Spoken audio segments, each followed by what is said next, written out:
Good evening, everyone.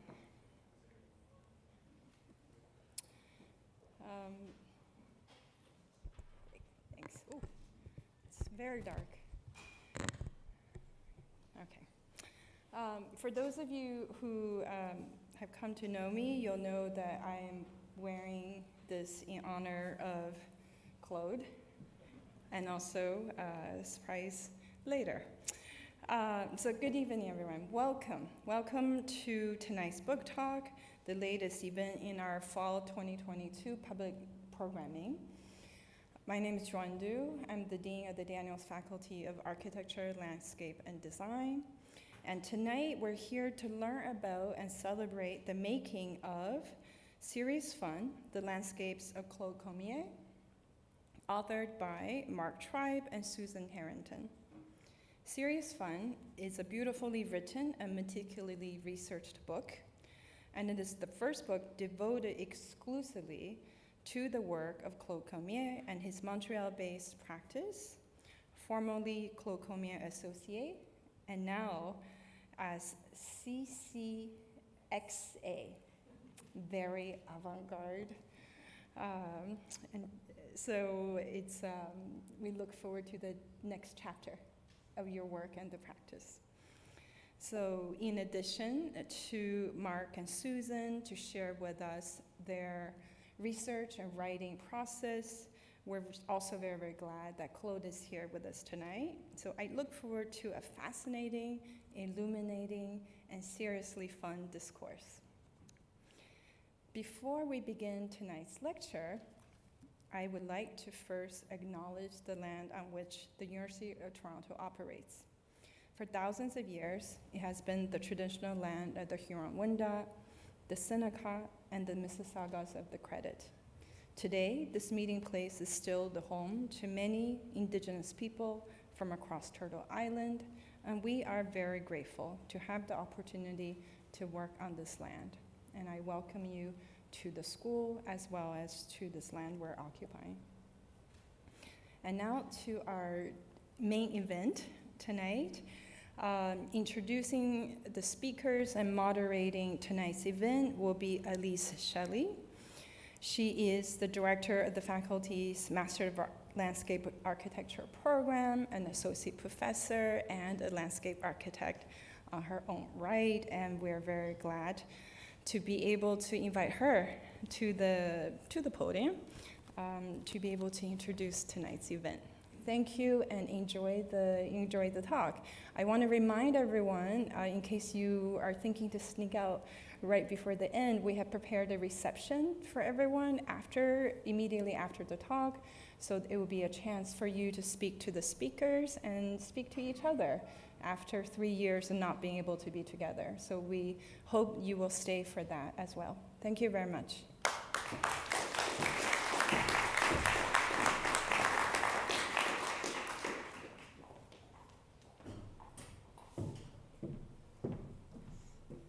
And the dean and I did not coordinate our outfits. So tonight's talk, Serious Fun, The Landscapes of Claude Cormier, will feature the authors of the book. We have Mark Tribe here from the University of California in Berkeley's College of Environmental Design, and Susan Harrington, who is here from the University of British Columbia's School of Architecture and Landscape Architecture. And then, of course, we have Claude, here from, yes, as we now know, CCXA. So tonight's talk will be a slightly different format than many lectures you might see. We're actually going to begin with Mark. And in addition to being Professor Emeritus at the University of California, Berkeley, he's a historian, a critic of landscape and architecture, published widely on modern and historical subjects in the United States, in Japan, Scandinavia. And his most recent books are The Aesthetics of Contemporary Planting Design and this one you might have heard of. So Mark will then hand the stage over to Susan, who we welcome back to U of T. She's a professor at the School of Architecture and Landscape Architecture at UBC, currently working on a book about the life and work of Christopher Thenard, and she teaches and publishes widely on landscape architectural history and theory, and she's also renowned for her work on rewilding play landscapes. and then we'll hear from Claude.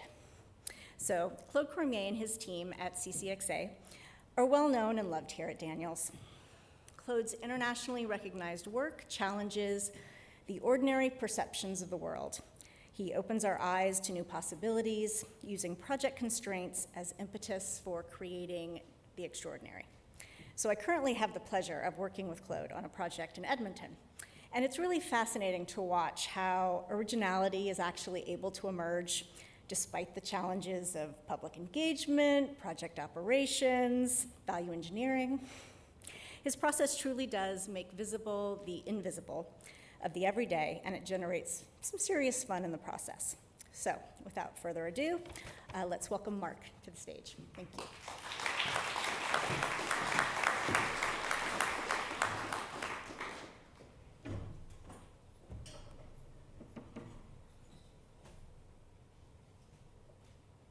Do I need a network? No. I'm okay without that. Hi. Greetings. As we always tell students, none of this will be on the final exam, so you don't have to worry. And as Elise said, this will be a slightly different format than you may be used to. Susan and I will each only talk for about 15 minutes, maybe a little more, and then Claude, and we hope he'll keep to 15 or 20 minutes himself, but you never know. So,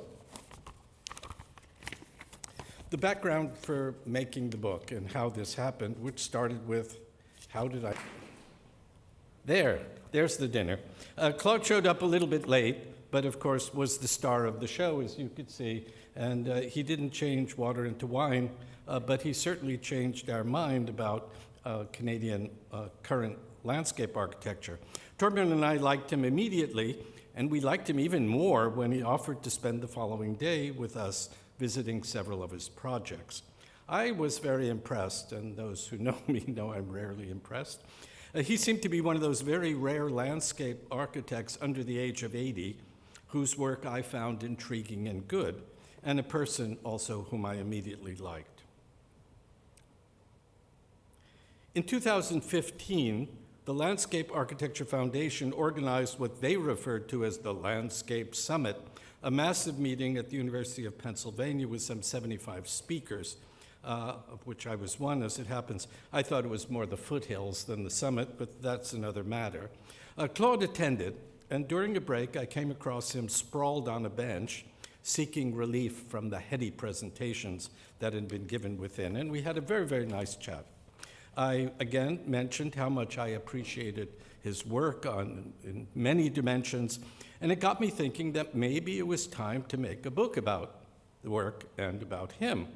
Susan was also attending the meeting, and I thought she would be my ideal partner in crime, a local Canadian, well, American expat, who could provide a Canadian perspective on both the man and his work. Would she like to do it? Yes, she would. Would Claude welcome our efforts? Yes, he would, bien sûr. That was the start. The following summer, on a road trip worthy of Jack Kerouac, but nowhere near as long, Susan, Claude, and a friend of his and I visited projects in Montreal and Toronto, and on a later trip also in Ottawa. The range and the quality of the work was incredibly impressive. I said, writing this book is going to be fun. We always say that when we start a book. I was quite naively. But how should it be structured?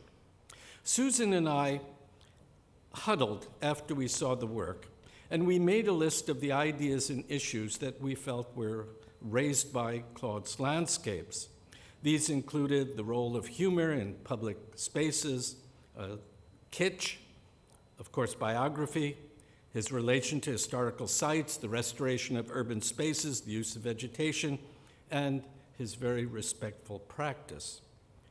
Susan and I then decided who would write about which, and returned to our respective corners.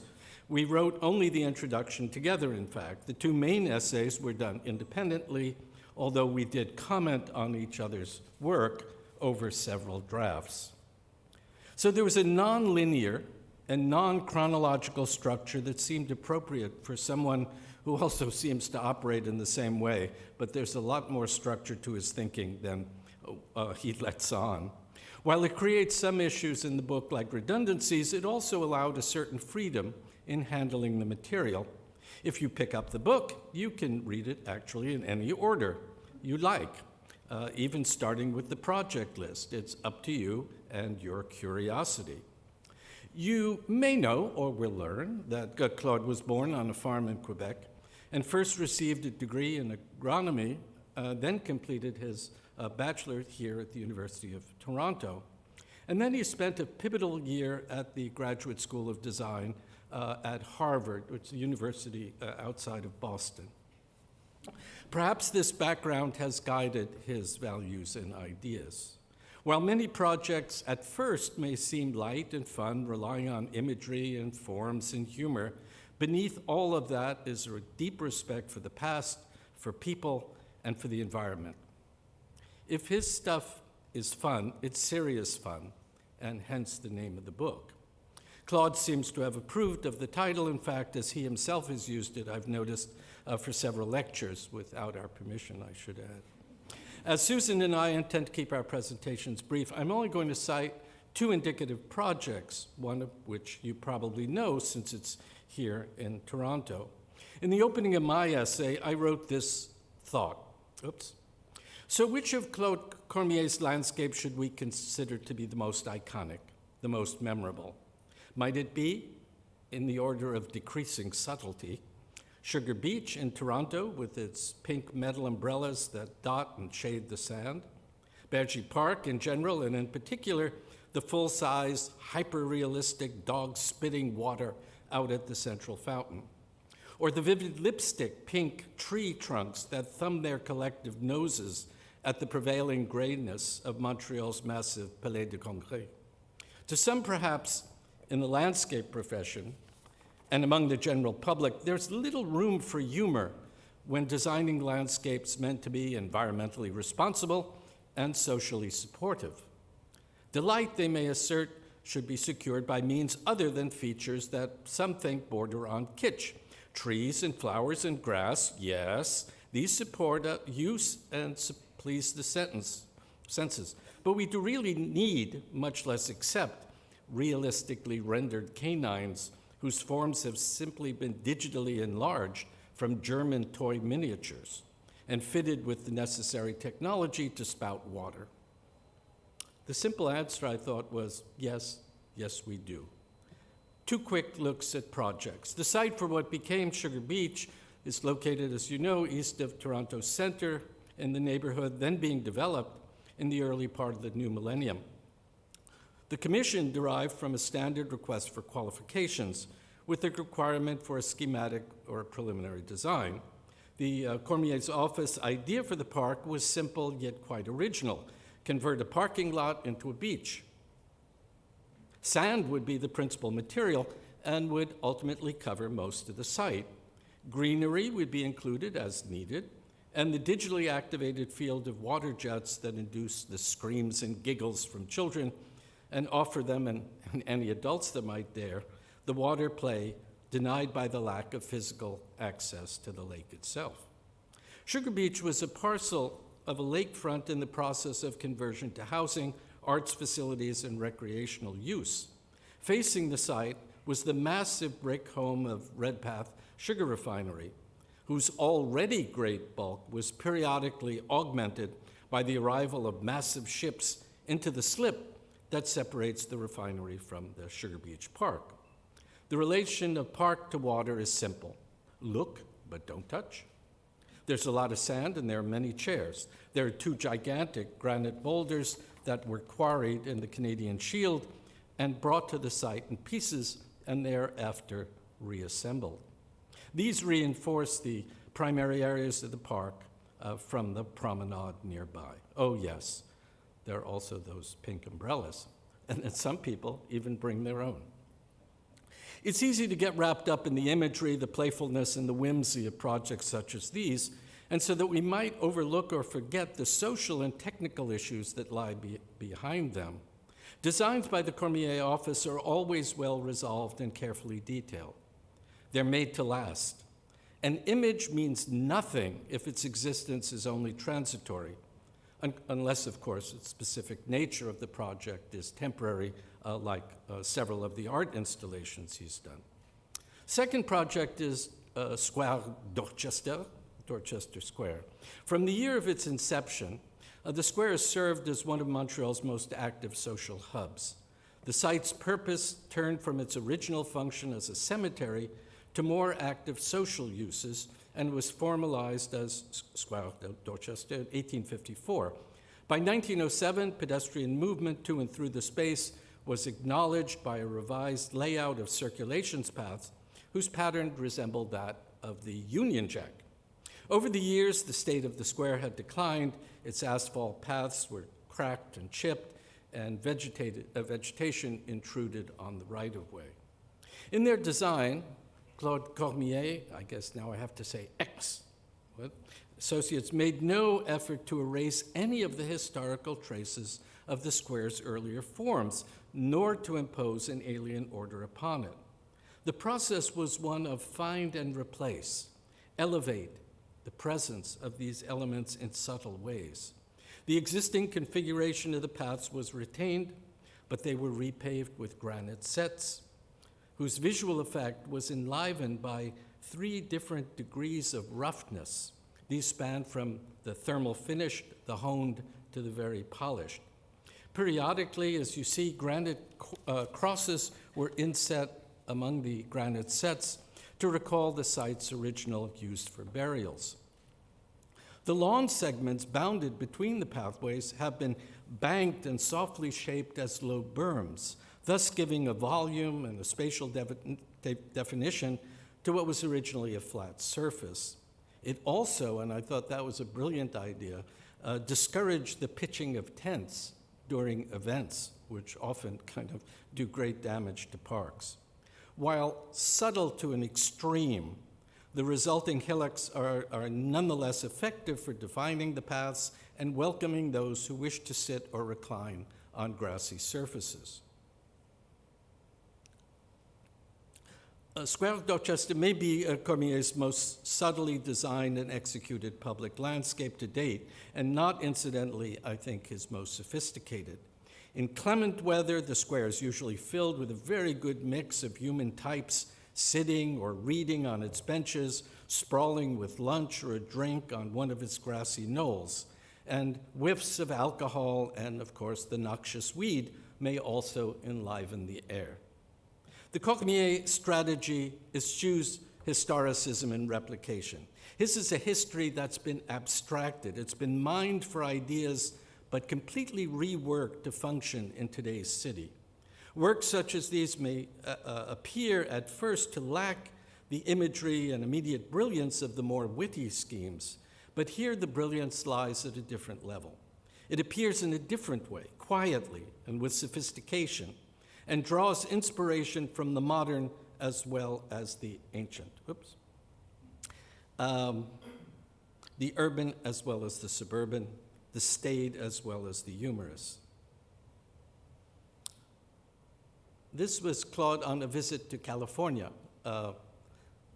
BC, and although Stanley looks like he's stalking him, he actually probably was looking for food. This is the famous Donnell Garden Pool by Thomas Church. I'm going to end by saying for an explanation of the cover of the book, we'll have to ask him, although I think by the end of our 3 presentations, you'll be able to pick up exactly what that reference was.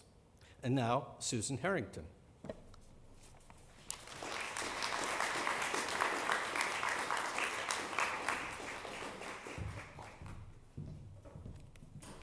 Thank you. Thank you so much.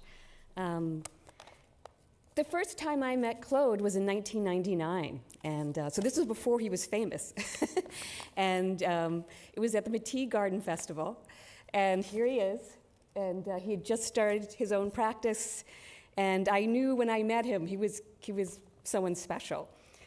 He's actually standing in my garden plot, which I had the unfortunate position of being across from his very famous Blue Stick Garden, which was an amazing, amazing project that really launched his career. And if you ever gets re-erected, you have to experience Blue Stick because you don't get it from the photographs. It's really an experiential piece. So I've been kind of watching Claude's projects evolve and his careers evolve, and I've written about him a couple times. So when Mark asked if I might want to write this book with him, I was delighted. And of course I said yes, it would be a wonderful opportunity. One thing about writing a book with Mark Tribe is he is a competitive writer. He would call me up and say, I've got 10,000 words a day, how many do you have? I was like, okay, I am feverishly writing. He is clearly a faster typer than I am, but anyway, it was a really, really fun experience, and of course, before the writing even began, we did lots of site visits, we did interviews in the office, we talked to the other people working in the office. We really wanted to see the projects firsthand and to see how it really worked. And we traveled, as Mark mentioned, to all the different sites. I think there's one big thing I took away was that, Claude Cormier, what they do is really, really hard, these urban projects and these landscapes and trying to get everything in and working with the budget and the public, but they make it look easy. And so, I really got that in all this research. And I think one of the ways they make it look easy is, it's this really serious office. It's intense. When you go in there, everyone's abuzz and they're really busy, but just this wellspring of humor and wit. And that's done by Claude putting in the Jolly Green Giant this is before they got the project for Brickworks. Giving educational lectures. This is educational lecture on the use of pink by Jacqueline Kennedy when he really wanted to have pink umbrellas at Sugar Beach. And so the kind of approach is so fun that it just feels way different than just a straight confrontation. When the umbrellas were deemed too small for people, the office sent out a Christmas card to show that the whole Holy Family can sit underneath the umbrella. So he's just done these amazing techniques, even in Toronto here. He was told that dogs had nothing to do with art, and so his response was a 100-slide-long educational lecture of the history of dogs in art. And I would also say that, art can be shiny. This is another important concept. Brilliant, bold, and flamboyant, Claude Cormier is the Freddie Mercury of landscape architecture, for sure. But he is also the Robin Hood, who, of course, as we know, stole from the rich and gave to the poor. You need to do that, Claude. He doesn't steal, but I'm going to just really briefly talk about a project where I think he kind of played Robin Hood, and that's Clock Tower Beach. And it's in the old port in Montreal. You might not have heard of this project. It began back in 2009. And this was a very old port. It had a beautiful clock tower from the 1920s. It was really no longer in use by the 1970s. And they wanted, to put in parking space so that people could use the quay that was around there as a kind of a promenade. And so Claude was going to design the 400 spaces for this, and the engineer was putting in this honking big culvert. And Claude said, well, I could put in a bioswale, and we won't need to pay for all this huge engineering. Yeah? Oh, okay. Sorry, thank you. And so the engineers reduced the size of the culvert. Claude designed the bioswale and saved $3 million on this project. And I think most landscape architects would have been like, yeah, like I saved the client $3 million and I put in the holy bioswale, right? That we're all so proud of. And, but Claude did more than that. He then said, well, we could take that $3 million and make a beach for the people. So because there was no accessibility for beaches in this area of Montreal. And so that kind of gave birth to a whole project with that money. So I think it's just a great example of him being sort of a Robin Hood And it's a great lesson, I think, to all of us. And it's one of the few beaches that's free in Montreal, which I was surprised that they charged money for most of the beach access in the city. There's even an ode to the Stramps at Robson Square, which made me think the last time I spoke to your faculty was during the book tour for Cornelia Hahn Oberlander. And that was a really special trip coming here to Toronto with her. And actually, a year ago today, October 6th, we had a tribute to her career in Vancouver. And yeah, so I really miss her, but it also made me think a lot about my work in Claude, because while I was writing the book with Mark on Claude, you know, people kept saying, Cornelia Oberlander, and now you're writing about Claude Cormier. I mean, these are two radically different people. How can you, it's completely different, And it's true, Cornelia was really the pioneer of modernism, the environmental movement.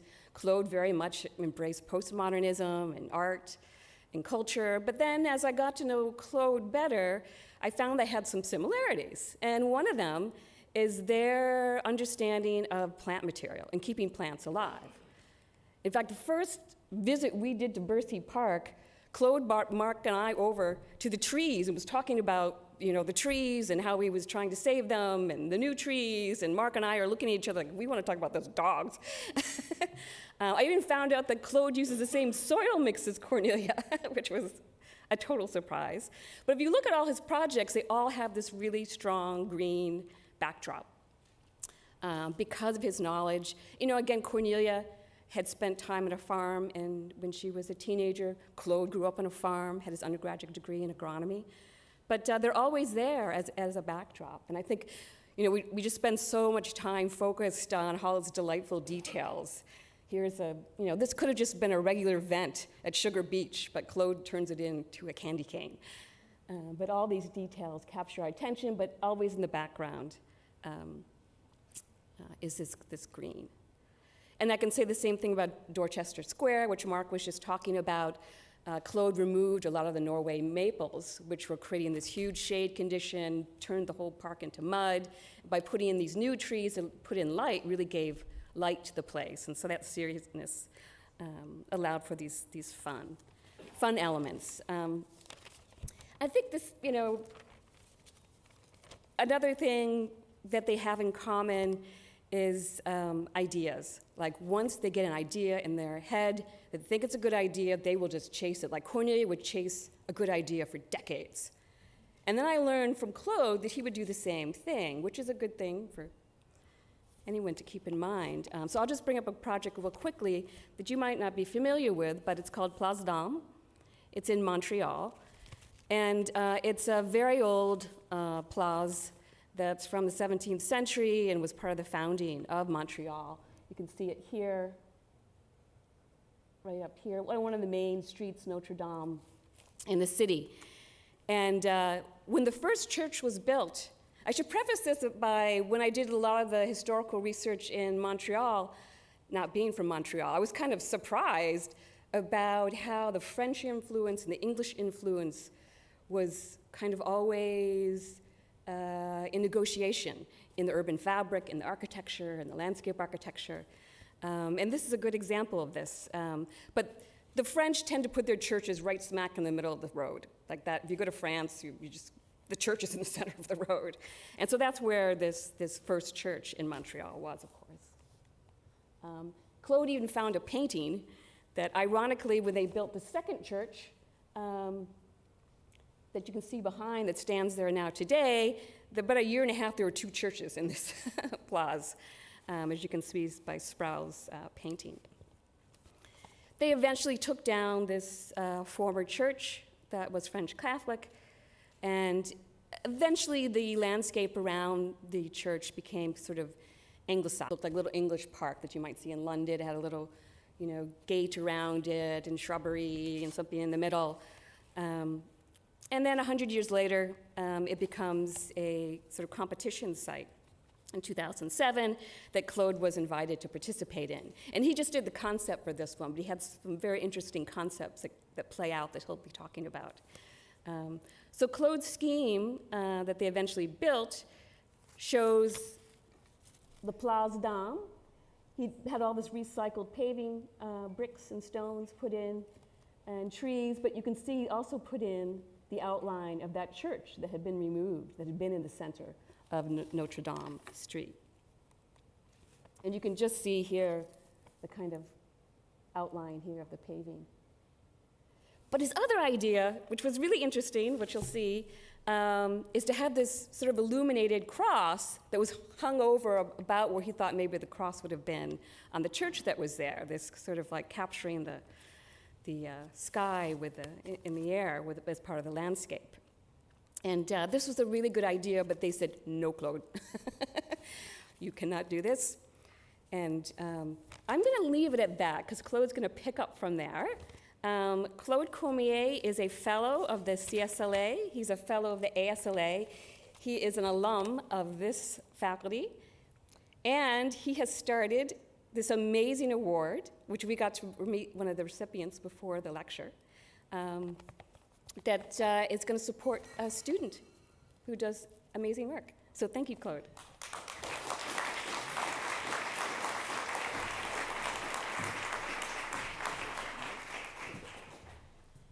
Wow. Thank you very much. Very nice to listen others talk about your work, and I think you you picked on it quite beautifully. The way I thought I would carry this on, I want to show maybe two projects that follow everything else, and I think these two projects somehow has everything of what I've done in the past, but I think there's a kind of level of maturity that seems to appears. And it's captured very much the notion of the title of the book, Serious Fun, because it's something that I'm extremely interested by. When I was young, I was always hanging out with philosophy and art students when I was studying genetics, plant breeding at Guelph. And I always thought that no one would understand what I was doing, right? And I was listening to these people, and it seems to be much more interesting, and then something you could relate, whereas at plant breeding and genetics, it was something very abstracted. So somehow I got an influence that I want people to understand what we do when I'm going to do landscape. I'm interested in this notion of nature, but also I'm interested in the notion of culture. And I think this is after 30 years of doing this, I think there's a big trend that is changing in the practice. And somehow this notion of that kind of a postmodern idea of culture within landscape may not be as important today, but I still believe the notion of the meaning in what we do, even in ecological design, even in the kind of a remaking cities and rethinking city and being inclusive, the notion of bringing everybody in. I think the notion of beauty is part of everybody's life, and it's something that I believe that in landscape sometimes we hide a lot with the kind of the natural process, and I think it's nice just to poke it sometimes, just to reveal it more. So I think these two projects today is a kind of a continuity of that, and somehow brings this notion of when I was in plant breeding, in genetics, is always this notion of bringing two things. How do you do in a hybrid, right? You do it by taking two things that has different qualities, and by mixing them together, you create something bigger, better, improve with the quality of the two.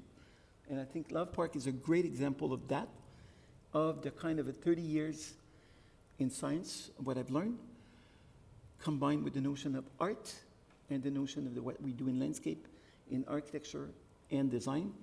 And this is what I think with my team we're doing quite well. We want to have pleasure in what we do, and we want people that live in it, that have pleasure also with it, and being touched, and create a sense of place. How do we create a place? What is a place? And why are we good and feeling great there? So I think it's something that I always been interested by and concerned, in trying to describe why do you like something and why you don't like it. So I think Love Park is a kind of a, it's another one in the family of those unique place that has something different. Love Park is a competition that we did with GH3 and Arup in 2019. And I'm also interested in the notion of branding and communication. I like to name things simply that would carry a mood. And right, Sugar Beach came along. Leslie Lookout that we're gonna do on the waterfront. The two words, Love Park, is full of, you could create image with it in your mind, right? So, Love Park is this 2-acre site off the Gunner Expressway, right downtown on Queens Quay. It's part of the kind of a series of parks on the waterfront, and trying to create something that's unique, something that talks about Toronto, about the urban life and the new urbanicity that defines Toronto. Toronto is an amazing city. It's a city that we love, and it's something that we want to give it something special. So this was in 2019, the competition. And I remember in 2018, the tragic moment that you had in Toronto, in North York, where 11 people were killed, 15 people were injured. And this is an image that was on the front page that I still remember clearly, about somehow healing something of a tragic moment in the city and bringing emotion on public realm and giving this feeling of love in our city. And that image somehow, I don't know, just was printed in my mind, combined again with this notion of genetics, right? This image with this notion of emotion in a city that is universal for everybody, combined with this image of this notion of love in the kind of a, and when the city did the competition, they wanted to have a green oasis for the park, right? So I think it was pretty easy of seeing this park being totally green, imposing this notion of love within it. And when we found this image, that was it, right? That was the park, that's Love Park. So this thing would be brought at the foot of York Street and bringing that emotion in there that has quite a complexity in this thing, and bringing this, building this thing. So we've designed this pond as big as we could. 55 meters is as big as the fountain at Jardin du Luxembourg or the Central Park pond. If it's good for Paris, good for New York, I think Toronto can have also a big pond and a unique pond that could also bring people together. So this is 55-meter diameter, right in the center skew with the north arrow to it within a kind of green environment that has several program within it that has millions of things, but it's nestled with this thing in the middle. And the view of that, there's nothing, it's all about this notion of moving in and creating a mood that is unique to the waterfront, but also being part of the rest of the system, but has a kind of, and the thing is also viewed. Nowadays, people see the city from airplanes, from towers surrounding the park. We have towers on 4 facades of this looking down, and I think there's something there that also could create a strong image. And by the name of Love Park, and knowing also since COVID, the importance of public space. So this is a kind of a rendering that we did for the competition, and we thought that the heart could even be brighter by borrowing with the notion of the Parc Güell in Barcelona by Gaudi, with this kind of a with the ceramics, with the snake that he did. We could borrow this, because we don't invent anything, but we could borrow and adapt it to the shape of the heart with ceramic tiling. And the notion of winter with the footprint of the snow and all this, and always creating a kind of a clear, simple one-liner image. One idea per project. That's what we do, not too many, one idea. But this idea is flexible, is open to everything that you could imagine, and is able to resist to many aspects in the process of making it. So this is the plan today at 2 o'clock this afternoon. This is where we are at. It's going to be delivered next spring in the city. We are we're 6 months behind. We're on budget. We had to value engineering hell out because of the process of building within the last 2 years has been completely a nightmare. But the idea of the simplicity of the heart within a green oasis resisted, and we're able to make with things. Of course, we've lost some feathers, but what I've learned younger with the Luc Nopin in Montreal, this historian says always, you could edit a project to death. You know when you're going to have to stop when the kind of the essence of it is gone. So this one has been able to resist that. And knowing what Luc told me 20 years ago, I'm still applying this as a lesson, right? There's lesson that we learn all over life and listening, and simple lesson, and they're quite valid. So Luc was right, and we're going to pour water next spring in it.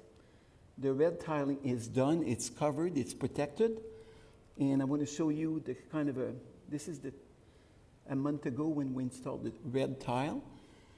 This is like an amazing piece of haute couture, because all of this is done one piece, one by one, hand-picked, different type of reds combined together, and they're installed on a kind of a sheet with glue. One by one piece is done.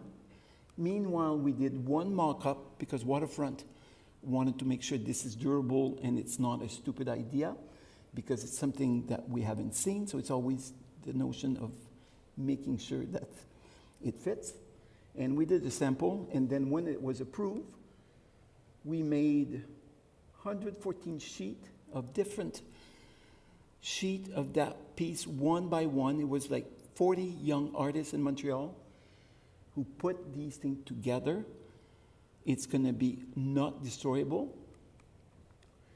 There is the pattern, because the shape of the heart, these 114 sheets are all different in making sure that the joint's going to fit perfectly.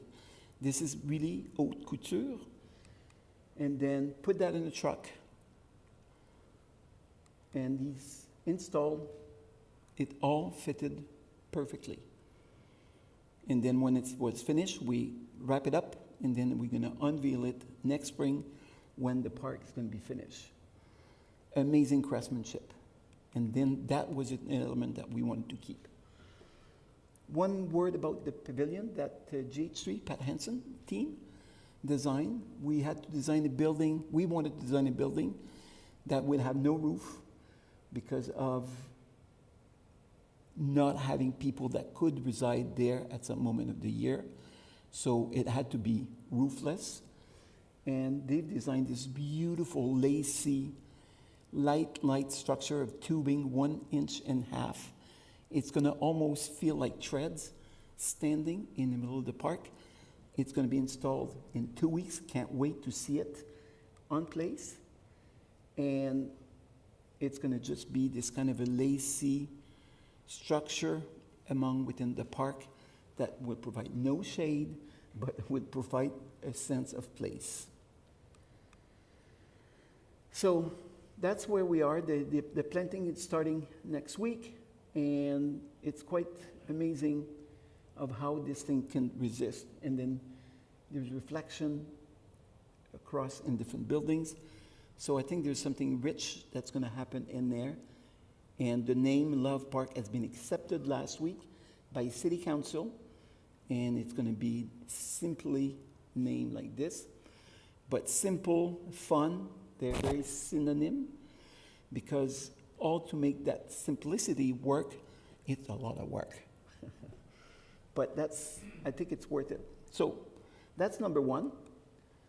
Number two, this is the unfinished business that we had at Place d'Armes, because we had that little cross, just 2 meters tall, on Rue Notre-Dame, flying, of where that first cross of the church was originally installed in the late 1600. And of course, the cross as an element of religion in Quebec didn't want to touch it, so it never happened. So 2.5 years ago, we were called by Ivanhoe Cambridge, the development arm of Caisse de Dépôt in Montreal. They were just finishing the restoration, revalorization of Place Ville-Marie in Montreal, where they have injected $200 million in the remake of Place Ville-Marie. And then we're going from there's a kind of, the esplanade has changed with the kind of this beautiful light well. And of course, we have this beautiful axis to the mountain. And they say, Claude, we think there's something missing in this whole development. We would like to put one piece of public art or an installation that would somehow complete this, and we would like to have it right in between these two buildings. You can't touch the building because we just finished construction, and this is modern heritage. Don't touch it. And we don't touch the ground because the staircase are under construction, but we would like something that floats in between that could somehow bring a kind of a magic in there. And actually, and don't block the view, because this is on the axis on the mountain and it's protected. So you want to do it. So I said no a couple of times, and then they came back and said, Claude, I think give it a try, and then we should, because when you cannot touch anything, you could do something fantastic. It's like, okay, am I heading for problem? So quickly, we came with this idea of a big ring, right? 30-meter diameter, fitting exactly within the opening that we had, 30 meters by 30 meters. And we just we did a circle. This is during COVID, right at the beginning, and we saw rainbows everywhere, right? Half circle. And of course, we did the half circle as a bridge on top, right? This is in Quebec, rainbow were everywhere for 2 months. We were sick of it. And so we put the rainbow on top, and we saw half a circle. It was like kind of a no-brainer. We just complete the circle and pushed it down. It was like, oh my God. We touched something. It took 15 minutes. We thought we had it. And then we start to do post-rationalization of the Place Ville-Marie. This is grid over grid, on plan and elevation, in void, in space. And the partner of Henry Cobb, who Henry Cobb was a designer for his partner being Mr. Pei, we thought we were going to do this land overlooking the mountain, and we will not hide it, we're going to frame it. So we borrowed this glass as a circle and put it there, and we showed it to the client, loved it. Loved it. And then by turning around and looking at the mountain, we have the mountain in the back with Homestead, with the white cross that is a symbol of Montreal. And then we have the Royal Victoria. We have the street that was preserved by Phyllis Lambert in the 80s, because this is where the development was supposed for the Orchestre Symphonique of Montreal, right there. She fought it back, her brothers, who owned Cadillac Fairview, who was the developer there.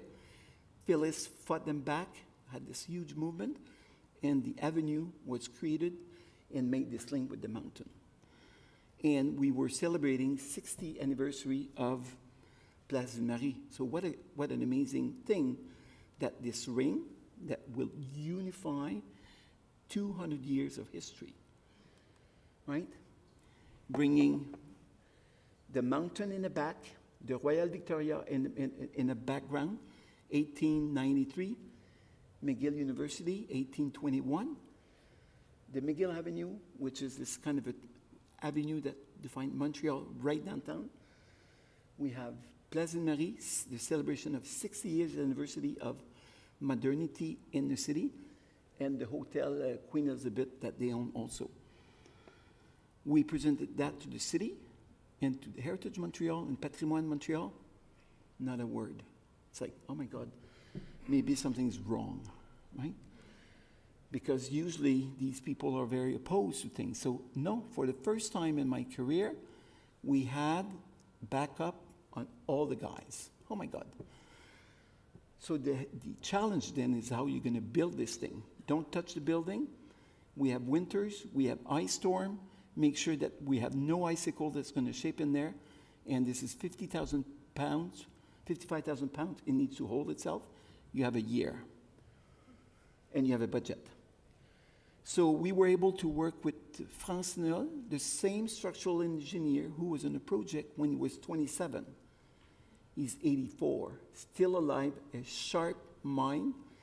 Mr. Null, at the meeting, we sat, took a pad with his pencil, with his calculator, 15 minutes, he said doable. You could hang up to 75,000 pounds, and you're gonna suspend it, you're gonna attach, we're gonna poke 4 places on the building. We have 4 inches between each wall, and then we're gonna punch into the membrane, big deal, and we're gonna attach it on the structure, and we're gonna strangle it, 4 places. Done. Don't worry, let's go and move.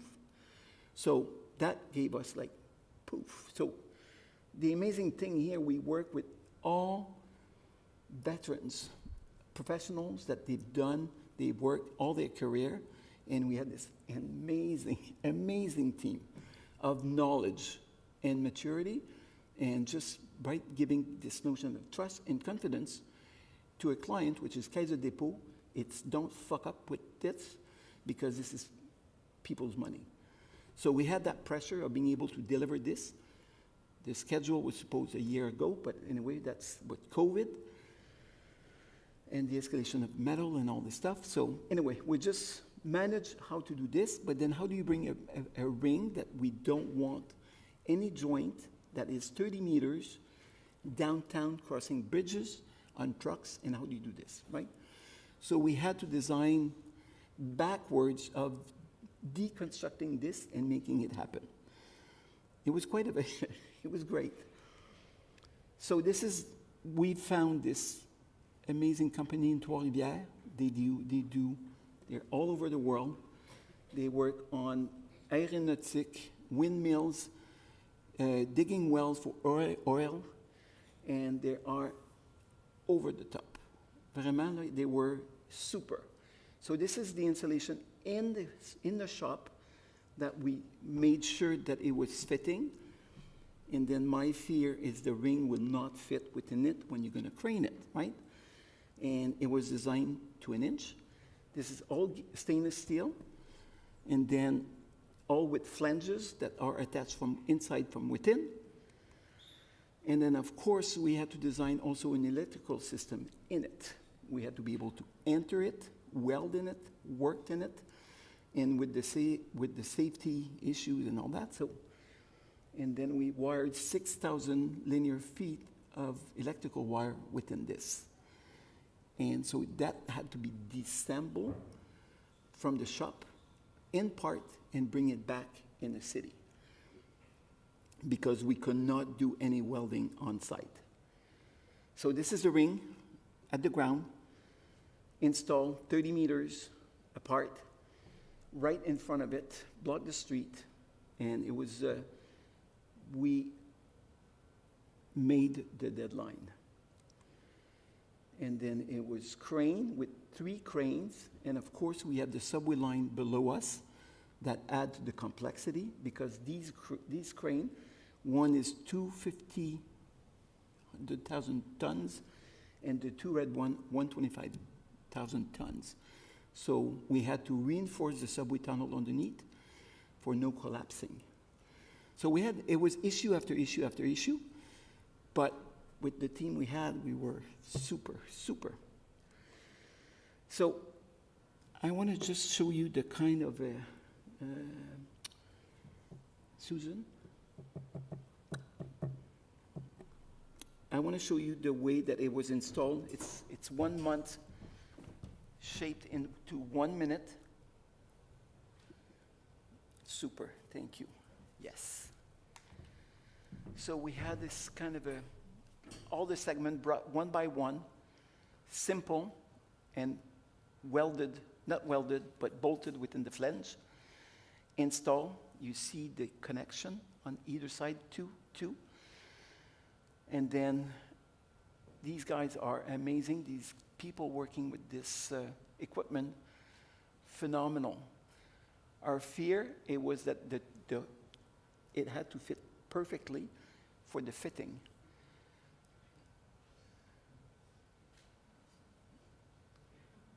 The fitting fitted within 3 millimeters on each side. Boy, it was phenomenal.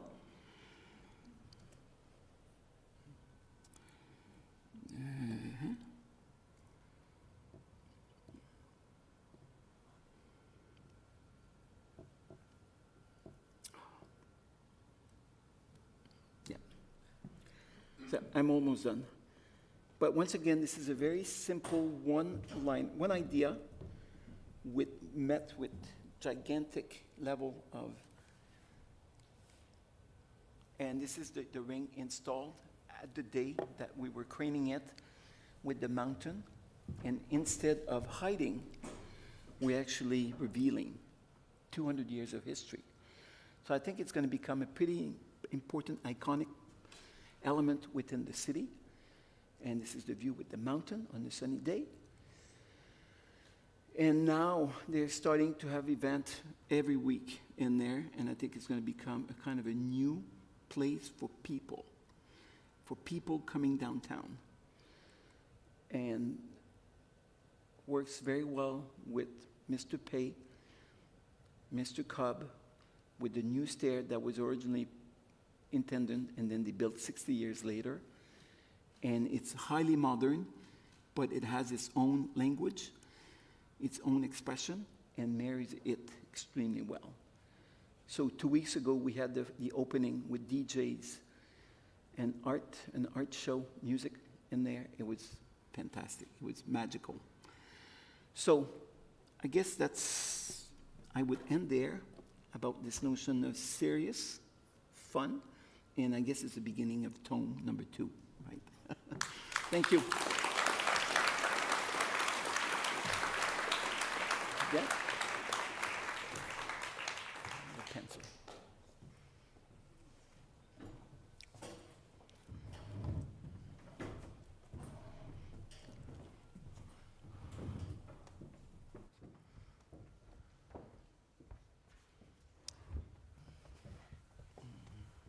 All right, so are these working now?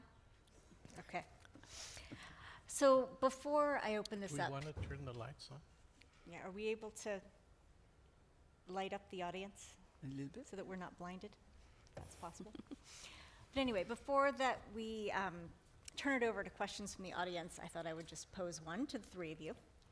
So as an American and a Canadian, I think it's safe for me to say that historically, I wouldn't say that Canada has typically thought of itself as the more fun or daring country, yet we get to claim Claude and this amazing body of work. So do you have any insights, as observers now, very closely of his work, of why that's possible?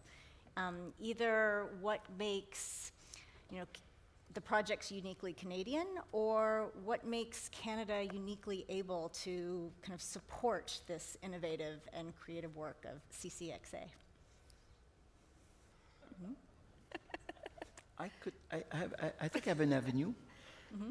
I would talk it from a Quebec perspective, mm-hmm. because Quebec has a kind of a different phenomena about humor. Humor as an entertainment venue. Everything is about humor. Humor artists are the biggest artists nowadays in Montreal. They're bigger and more important than singers. And that has been going on for many years. And I think by having grown up within this, they use we have humor show everywhere. The news with humors, the end of years, there's weekly show that they take the reality of politics and then turn it. It's a bit like the Saturday Night Light in the United States. We have this weekly on the radio, on TV, and how do you take something serious and get a message through humor? And I think Quebec is quite huge on that compared to the rest of Canada, right? In Newfoundland, there's there's few groups, and I think it's a kind of a new phenomena of expression, of reality, and I think that's, for me, it has a huge impact. Worked with Cirque du Soleil for many years, knowing the notion of, right, giving a show, giving this notion of mise en scène, this notion of theater, which is also very prominent in the culture of the city, in the city, right? We have phenomenal artists that just have done, right, Celine and all this stuff, and just, right? These people have impacted, I think, our generation, big time, big time. When we did the show here, I knew many people from Cirque du Soleil, from the Celine stuff, from all the circus. There is a business, big knowledge, and a big market, and big return. So it's a business. So borrowing that and bringing it in the landscape public space, I think that's the only way I can explain why we do this. And that's why we do it in Toronto, because Toronto is extremely receptive to it. Amazing. Well, especially if it means we can compete with Montreal. Yeah. No, and Toronto are amazing. They take it and they accept it and they love it. They're challenging us, but we're making it, right? The people actually knew who Claude was when we were walking around the streets of Toronto. They would like slow down their cars and say, "Hey, Claude, thanks for Sugar Beach," or they would like yell out to him, like, or come up to him when we were looking at various projects. So he's really like this humor, this Quebecois humor that he's tapped into, is really, I would say, even more so received here than probably in Montreal. I think so, yeah. So I think it's the guy.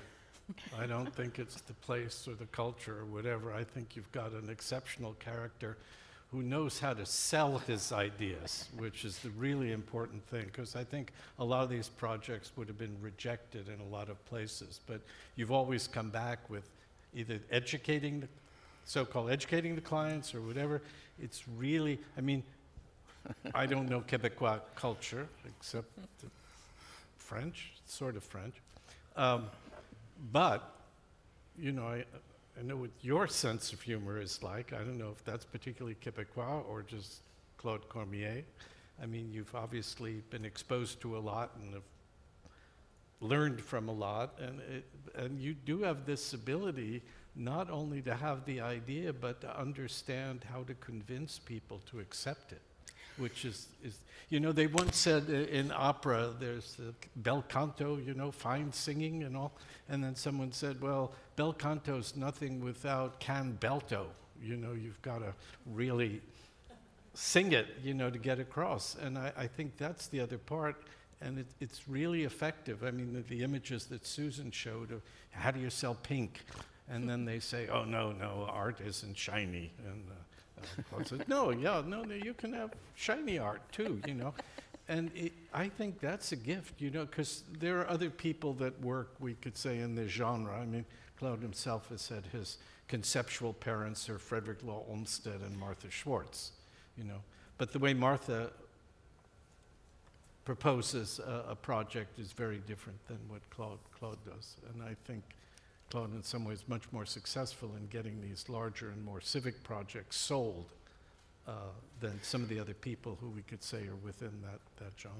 But one lesson that we've learned at the beginning, not too much information, because it's too much to digest. So a bit of a spoon feeding. One step at a time. If you do too much, you're going to reject. So yeah, big lesson learned. All right, well, why don't we open this just one? up to the group? Then we I- should turn on the lights high, right? So we can. I mean, I'm more than happy for you to keep talking, but I know we've No, got some no.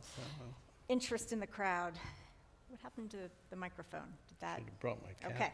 Do we have anyone who has a question out here?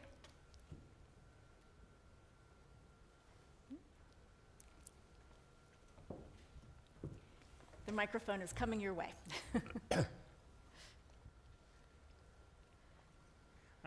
Thank you for this presentation. So I guess the question I have for you, Claude, through your work, I can imagine that engaging with city governments can be challenging because your art to me is an invitation for us as a public to reimagine how we value public spaces.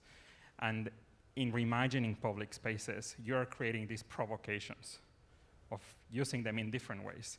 So working with La Ville de Montréal, it can be challenging. It's a huge bureaucracy, right? But what lesson, if you could pick one, what lesson could you share with us about how to engage municipalities when these things can be daunting for them, especially because it's a new way of thinking about public spaces? Well, I think the reason why these projects are built in a way, there's also a notion of, they may seem a bit, right, crazy, but we are post-rationalization, right? We could have like a very strong idea. When we did the ring, right, it was a formalistic approach, right? We had to find something that would make sense. And then when we did it, then we start stepping back. And this is the kind of making sure that you can sell it. There's a rational, and the rational can be at different level, all of them, right? And that's the only way that you could survive, because if you cannot rationalize it, somehow it's going to be out the window. No cute, we don't need cute. We don't need things that just gonna, we need things that gonna take roots within a context. And I think by finding this idea, I think it's everywhere but within the landscape that you're gonna find it, right? But the landscape could enhance it, it could support it, it could make it better. But I think this notion of contrast is essential. Because if everything is integrated, it's kind of a bit of a bore. So right, it's how and where's the point?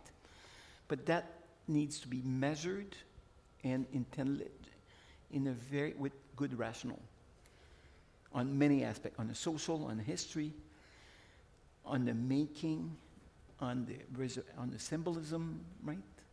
Thank you. Yeah. Thank you. Merci.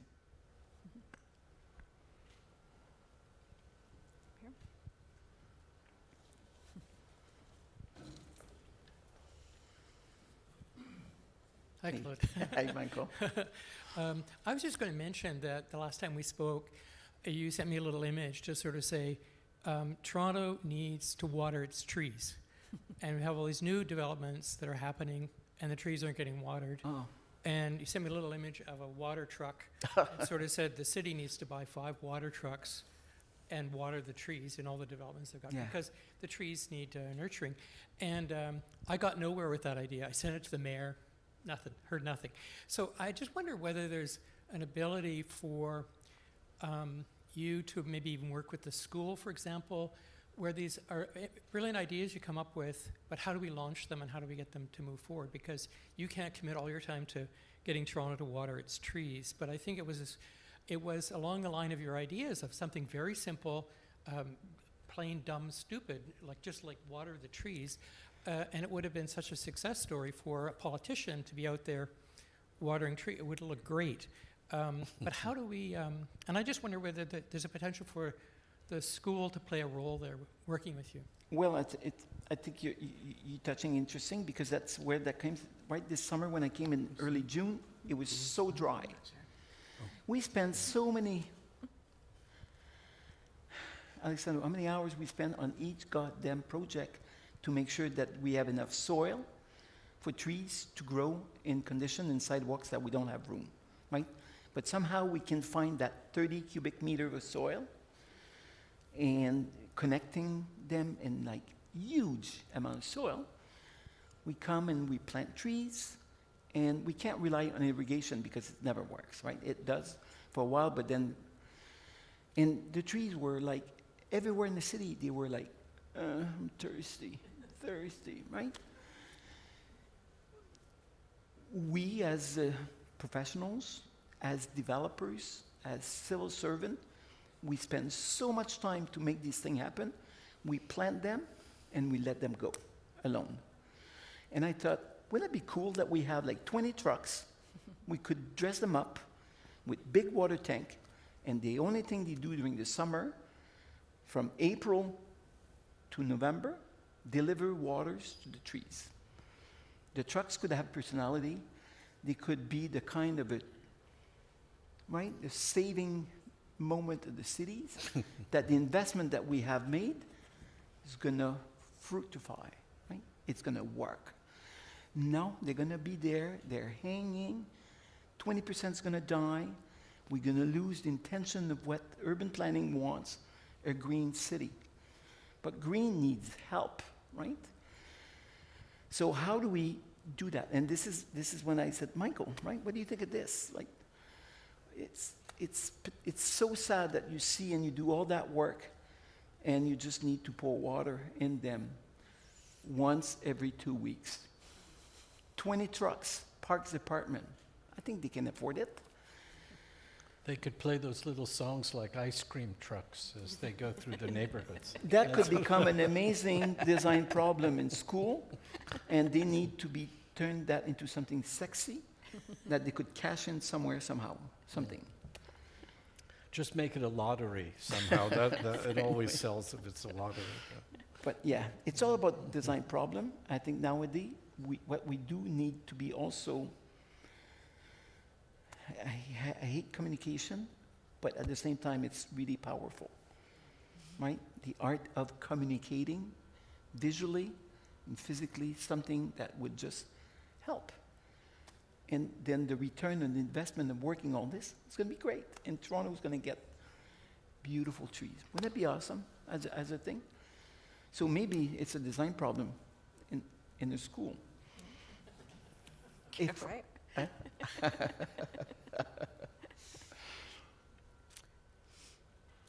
Other questions?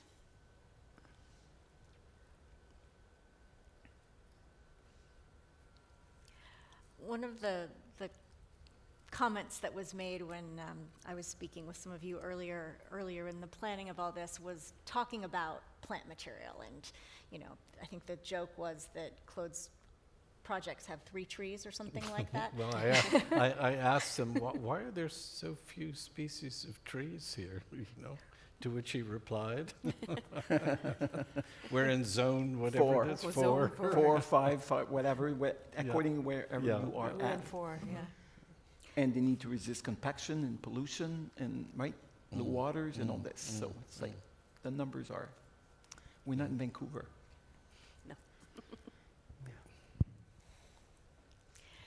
So I guess just to build on that, I mean, one of the things that I think is fascinating about the work of your office is that, like you said, it's a simple idea, but it's always with that green backdrop, that green oasis. So species that will work and be drought resistant and will have enough soil and will work to prevent tense structures being put on them. These things are so important, yet they become more of the backdrop of your work. And would you say that what is the thinking behind that? Well, it's been always in the work, but it's been, yes, they've been shadowed by these elements, right? But yes, we are very interested in this sustainability. We have to, right? But this is not, yeah. But I think the landscape is able to do all of that and plus, right? Enjoyment, pleasure, perception, and beauty, right? And challenging that notion of perception.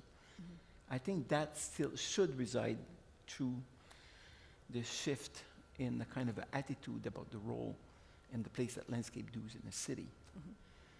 So in a way, my feeling is when I look at this now, I feel we're a little bit somehow, I don't know, passé, but other days I'm saying, no, we're not passé, this is essential. So that's a debate I have within my own self, right? The role and what is the role of landscape, right? Which levels do we have intervention? And I think we play at multiple levels. And that's where I come back and I say, oh, we're okay, we're doing fine, right?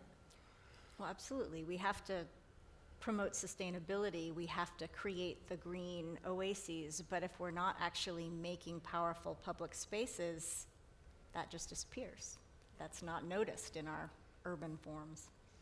But we need to be inclusive, we need to be climate aware, all that kind of thing.